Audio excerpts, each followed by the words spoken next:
Salut, ici Maxime Johnson au CES de Las Vegas avec le Fujifilm X100S, un nouvel appareil qui vise à remplacer le populaire Fujifilm X100.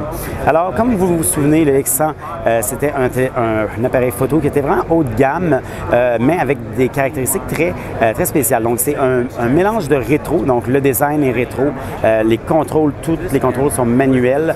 C'est vraiment, lorsqu'on utilise le X100, on se sent vraiment comme avec un appareil classique, là, mais moderne en même temps. Donc, c'est un objectif fixe, mais c'est un bon objectif, donc 35 mm avec une ouverture f2.0.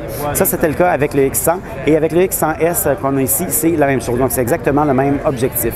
Beaucoup des choses, en fait, sont les mêmes. Donc, c'est un peu les mêmes menus, c'est un peu le même design. Les différences qu'on a, écoutez, on a le capteur. Le capteur, donc, c'est la même taille, c'est APS-C encore, c'est le même nombre de mégapixels, 12 mégapixels, mais donc, on va avoir quand même quelques différences sur les performances. En plus du capteur, le processeur a aussi été amélioré, donc ce qui devrait permettre de prendre des photos plus vite et aussi d'avoir un meilleur autofocus. Donc, l'autofocus est rendu un autofocus hybride. Je l'ai essayé tantôt, ça fonctionne vraiment bien.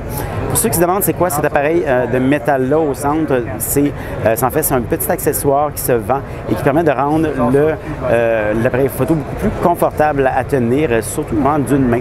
Ceci dit, c'est excessivement dispendieux. Ça coûte plus de 170 $ pour ce petit bout de métal-là. Alors, qui a fait ce calcul-là, je ne sais pas. Mais bon, si vous avez de l'argent, c'est quand même plus confortable, il faut le reconnaître.